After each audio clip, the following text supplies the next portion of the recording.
This is VOA Africa.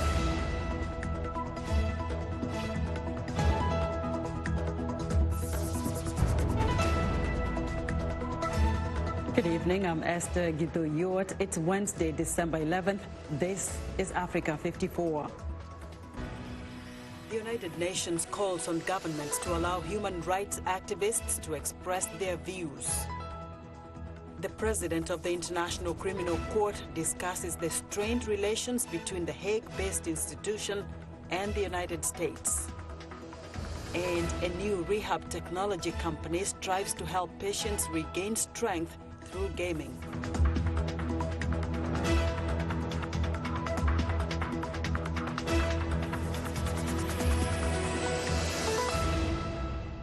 We'll have those stories in a moment, but first we begin in East Africa with a deadly hotel attack in Somalia that police say left multiple terrorist gunmen dead, several civilians killed, and nearly a dozen others wounded. Serena Chondri has more on the violent siege.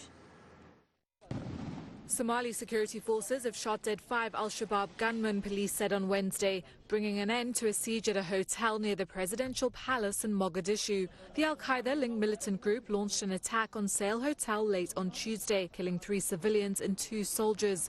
11 others were wounded, police said. Mogadishu resident Abdi Ali was nearby. After we prayed evening prayers, we heard gunfire at the gate, and I ran and jumped off the wall. Some people were wounded and lying on the ground while I safely jumped, and praise be to Allah. The hotel, a popular gathering place for officials and lawmakers, was previously targeted by the group in 2016. Al-Shabaab, which once controlled most of Somalia, frequently launches bombing and gun raids in a bid to topple the country's UN-backed government. Serena Chondri of Reuters with that report. The 71st anniversary of the United Nations World Human Rights Day was commemorated on Tuesday, and the UN Secretary General marked the occasion by saying that governments worldwide must allow the voices of human rights advocates, including young people, to be heard. VOA's Arashar Basadi has more. On the 71st anniversary of World Human Rights Day, UN Secretary General Antonio Guterres sounded an alarm. Young people are rightly demanding that governments listen to them and respect them. Their voices must be heard. This against a backdrop of long-lasting protests the world over. In Chile Tuesday, authorities fired water cannons and tear gas at protesters. I want to share with you an agenda to fight abuses and ensure dignified and fair treatment to all Chileans, to strengthen a culture of respect for the human rights of everyone, every time and place, enhance the support and aid that we give to the victims of human rights, and always guarantee the access to truth and justice, and always avoid impunity. While in the Philippines, protesters burned an effigy of President Rodrigo Duterte. Thousands of Filipinos have died since Duterte began a violent crackdown on the use and commerce of illegal drugs. We cannot allow that basic social services are deprived from the people, that the human rights violations and rampant killings will go on, because that is the kind of society that we will pass on to the future generations. Meanwhile, in Indonesia, protesters marched to the U.S. Embassy in Jakarta for freedom of speech and religion. In commemorating International Human Rights Day, we have come here to convey that the democratic rights and human rights of the Indonesian people have not been fulfilled and have been usurped by the government. Secretary Guterres, in his address Tuesday, criticized countries that punish defenders of human rights, while Secretary of State Mike Pompeo labeled as human rights abusers China, Iran, Syria, and Venezuela. Absent from the list, North Korea, regarded as one of the worst abusers of human rights. Guterres says the world's youth are the future of human rights.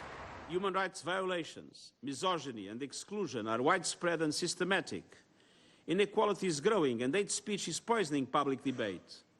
The climate crisis, urbanization, and endless conflict are denying millions of people their fundamental rights and freedoms. This year's theme is youth standing up for human rights, and Guterres applauded young frontline warriors in the fight against climate change, which he says poses a serious threat to both human rights and human life. Arash Arabasadi, VOA News, Washington.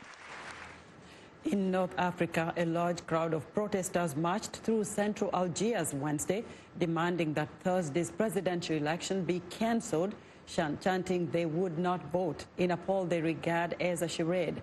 Thousands of people crowded through the Algerian capital, demanding the vote be postponed until the entire ruling elite steps down and the military steps out of politics. Algeria's political stalemate between the enormous protest movement and a state increasingly dominated by the military has put a stake at the political future of Africa's largest country. All 5 of the state-approved presidential candidates are former senior officials linked to former President Abdelaziz Bouteflika, whom the army forced out in April in response to the protests. The United States slapped sanctions on the leader of an Islamist rebel group and 5 others on Tuesday for perpetrating serious human rights abuses, including mass rape, torture, and killings in eastern Congo. The rebel Allied Democratic Forces, who are originally from Uganda, are accused of killing more than 100 people in a series of raids on villages over the last 6 weeks.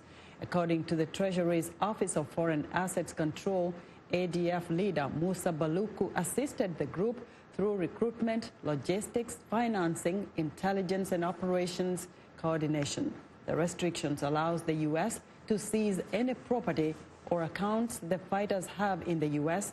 and prohibits anyone in the U.S. from doing business with them. Now, the president of the International Criminal Court, Judge Chile Eboe Osuji, is expressing hope that relations between the Hague-based court and the U.S. will improve. U.S. Secretary of State Mike Pompeo accused the ICC of attacking America's rule of law after ICC prosecutor Fatou Bensouda requested an investigation into allegations of war crimes and crimes against humanity committed by Allied forces in Afghanistan. Judge Osuji spoke to VOA's Peter Clotty about the situation. What do you think is the current relationship between the International Criminal Court and Washington, and what would you expect it to be in terms of bolstering the relationship? The relationship, as you know, everyone knows, it's not good. It leaves much to be desired.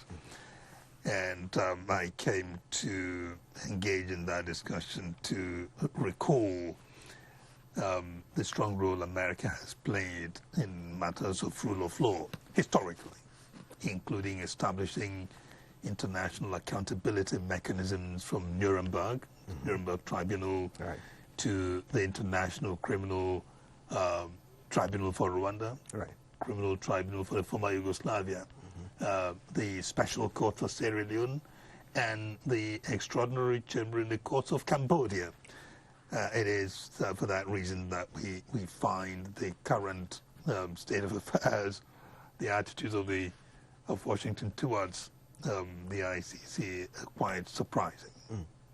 Is there a political will to mend fences and to get to a place where you both feel comfortable in working in a working relationship? Because I know the U.S., although a signatory, had not ratified its signature with the Rome Statute, which effectively established the ICC. They did not ratify. They have not ratified. They signed at some point and then withdrew the signature. So we need to. So I'm not sure we can even say they're signatory. Right. Okay. But it's important to note that the American delegation were part of the people who negotiated the text of the Rome Statute. They played a part. The American Bar Association played a prominent role in urging not only for the creation of the ICC since 1978 until it was created in 1998, but lots of Americans support the court and they wish us well.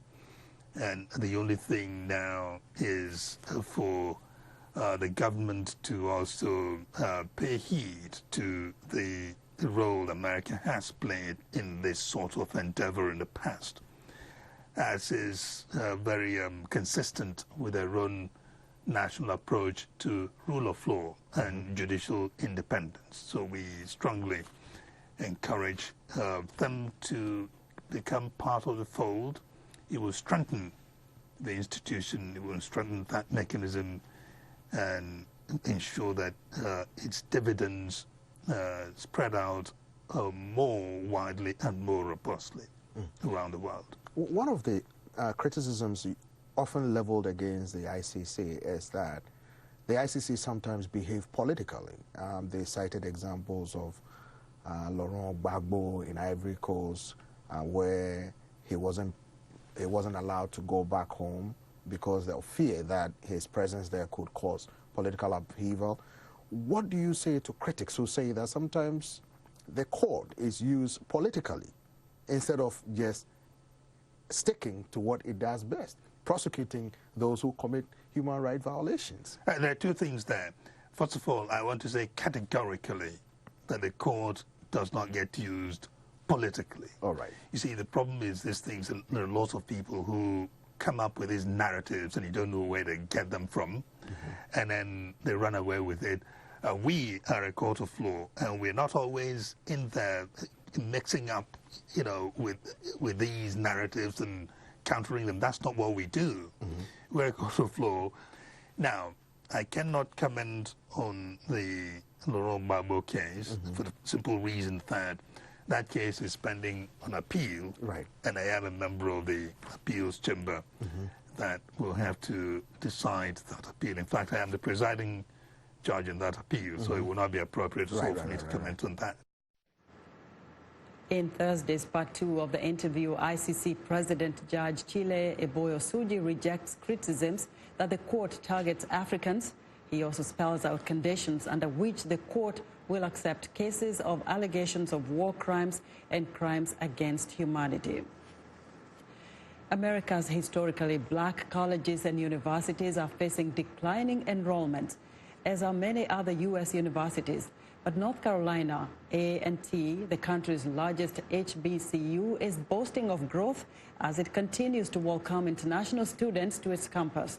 Isha Sarai reports from Greensboro, North Carolina.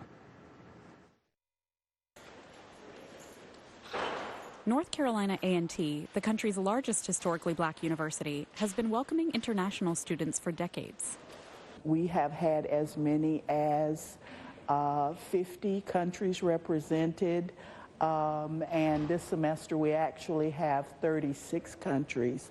Again, there are close to 320 international students moving about our campus. A&T, which stands for Agricultural and Technical, produces the most black engineers of any university in the country. The school's strong science and engineering programs have hosted a wide range of international students seeking master's and doctoral degrees. I was also looking for a school that was culturally diverse because I was traveling for the first time. So I needed an environment that would promote diversity and accept people from all kinds of cultural backgrounds. I feel more at home here. You know, staying in the midst of people, sharing same ideas as I am, and also not being like feeling inferior because of color or skin color or whatever. I feel at home here. Enrollment by international students at U.S. universities has fallen this year, and despite A&T's reputation, the school also expects a slight decline for the next academic year. Part of that is due to the stronger immigrations and visa interview requirements, but primarily funding and financial support for international students interested in coming to the university. But the department remains confident that, especially given the school's overall growth in recent years, international students will continue to choose A&T for their studies. Isha Sarai, VOA News, Greensboro, North Carolina. We're excited to hear what you think about Africa 54. Join the discussion on Facebook. The address is Africa 54. We're also streaming our broadcast live on Facebook.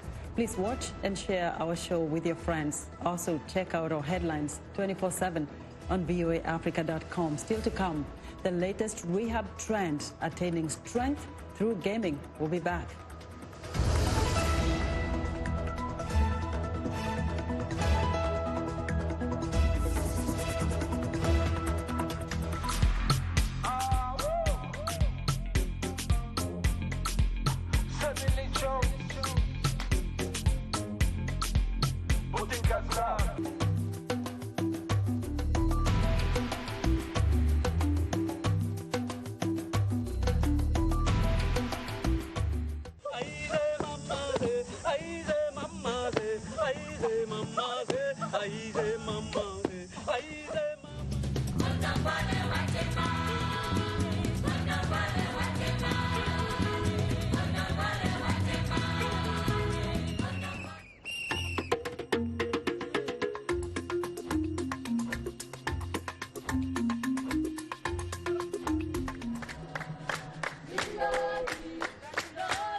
I'm Clara Frank, and here's what's trending. Dogs dressed in tutus, jackets, masks, and sportswear walked the runway at the first edition of the Lagos Dog Carnival. Over 100 guests and 45 dogs of various breeds participated. Awards included Best Dressed, Best Groomed, Best in Showmanship, and Best Human and Dog Pair. The dogs also participated in various other activities, such as face painting and enjoying games in the play area during the event. Next up, a Japanese cosmetics company has unveiled what it says is the world's first spray-on skin, a moisturizing face mask made of fibers 1/100th the thickness of a human hair. After applying an absorbent lotion, users spray the fibers onto their face, and a thin translucent sheet is quickly formed, acting as a greenhouse for the real skin below to soak up the moisture and still be able to breathe. In the future, Uchiyama says it could be used to cover scars or to create an invisible medical patch. And finally, Toronto-based organization 21 Toys has created the Failure Toy, which aims to challenge the notion that failure is something to be feared and hidden, rather than something that can be practiced and developed as a skill. The toy is a game of balance and experimentation. In teams, you compete for points, which you earn when you successfully balance game pieces on an unstable base. You lose when pieces fall, but get more points for taller structures. The toy teaches how to deal with risk, competition, and expectations of others. And that's what's trending today.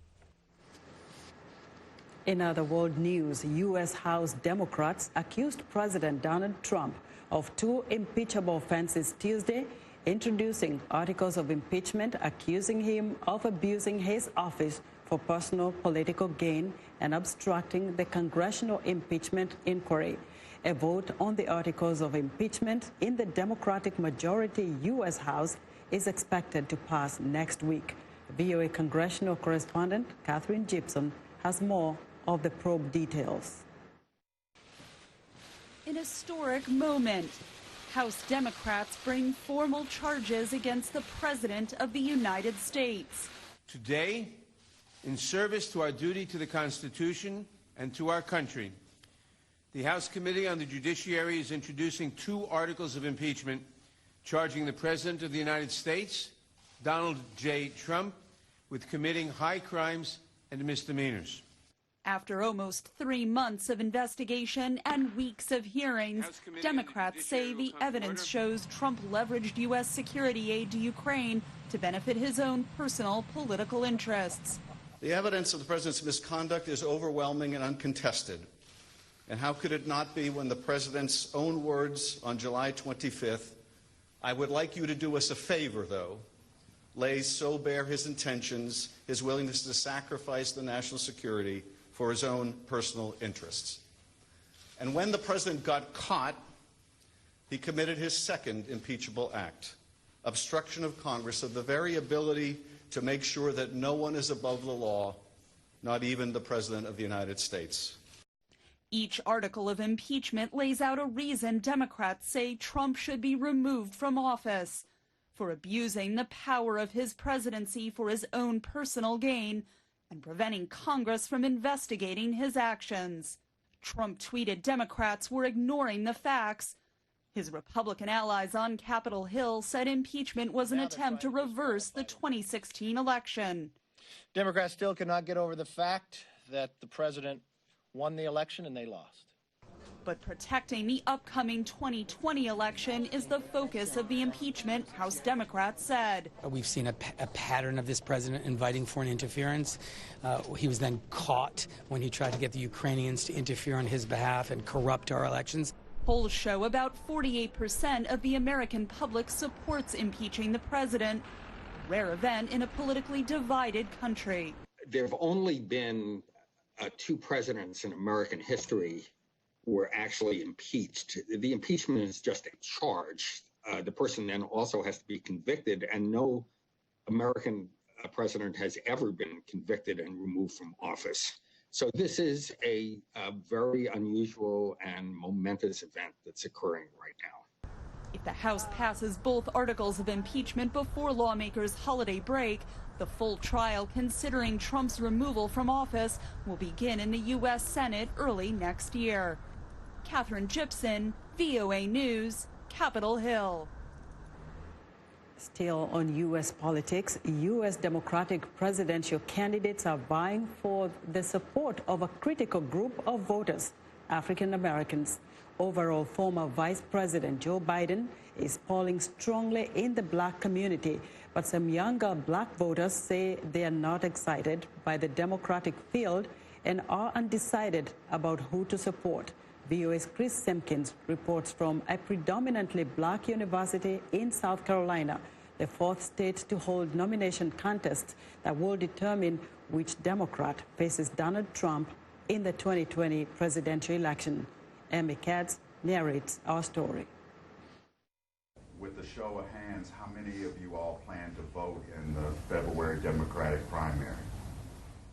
These young African Americans intend to vote next year, but for now, there's not a lot of excitement. I feel as though each candidate is just trying to beat the current president. They're not really trying to push off or present anything that's really attention-getting. I would have to say that I'm not as enthused as I was about the previous election where, well, I would say the previous 2 elections where Obama was actually in the running for as a presidential candidate. Former Vice President Joe Biden has around 35% support among South Carolina Democrats, a 20-point advantage over his closest competitor, Massachusetts Senator Elizabeth Warren.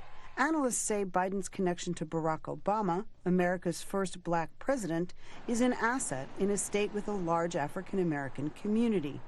But these South Carolina State University students say they have not yet picked a favorite in the Democratic field. I really haven't been wowed by any candidates. It's a few that I like or they have some good points, but it's not oh my gosh, I need them right now. So I want to make the best decision. President Donald Trump is also making a push for the support of African Americans. At a recent White House gathering, young conservatives of color said Trump deserves credit for record low black unemployment and providing more funding for black colleges and universities. We need to make sure we fight for this man, the one man who is standing up for black America. We are going to fight for, guys. We have to keep it going. In the Democratic field, African American candidates have struggled. California Senator Kamala Harris dropped out of the race, while New Jersey Senator Cory Booker languishes low in the polls. Political science professor Willie Black says black Democrats have one overriding goal. African American voters, in total, their overwhelming issue that they all cling to is to find someone that could beat Donald Trump. But that may not be enough to inspire younger voters, who Black says the candidates have yet to engage. They're not putting forth plans that will really grab the voters' attention and make a large segment of them, the voters, the African-American electorate, to want to come to them. While change is a universal demand among Democratic voters, young people tend to be drawn to the candidates with the boldest ideas on health care and economic opportunity. Healthcare is, of course, a big must-have in my book, as well as student loan forgiveness, because I do want to go to medical school as well. Biden views South Carolina as a firewall should he falter in Iowa and New Hampshire, states with small black populations. Many young African Americans may be undecided now, but know their votes could be pivotal in the upcoming primary election. For Chris Simpkins in Orangeburg, South Carolina, Amy Katz, VOA News.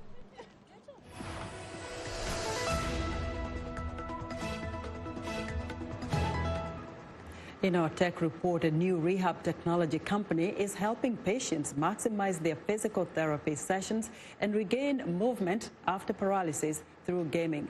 Dean Mitchell explains. Bernadette Gersh said she'd never been a gamer, but for a year straight, she played every day. 2015, I was diagnosed with a brain tumor called a glioblastoma multiforme grade 4. Aggressive medication used during a clinical trial paralyzed her left arm and leg. As a nurse, Gersh knew she had to take action quickly in order to get moving again. Everything was totally limp and flaccid on the left side. She found NeoFect, a tech company that uses games to retrain the brain through physical therapy. After 6 months of daily play, she regained most of the movement in her arm. NeoFect's CEO Scott Kim leaned on his own experience with rehab as a young child, born with spina bifida. I had a major surgery on my back, and after the surgery, I had to go through the rehabilitation process. Getting up, lying down, getting back up, and just repeat this. Kim said repetition is most important part of physical therapy, but it is also boring, monotonous. To change that, NeoFect developed its flagship product, the Smart Glove. It sits on your hand like a light exoskeleton, filled with sensors to track movement. It becomes virtual controller. So all the motions that you're making with the glove on are recognized by the software. Software keeps track of progress and uses artificial intelligence algorithms to encourage patients to try greater challenges as they improve. Now you can say with the software that, you gained 3 degrees on pronation and 15 degrees in supination. NeoFect's latest product is called the Neo Mono, meaning new hand.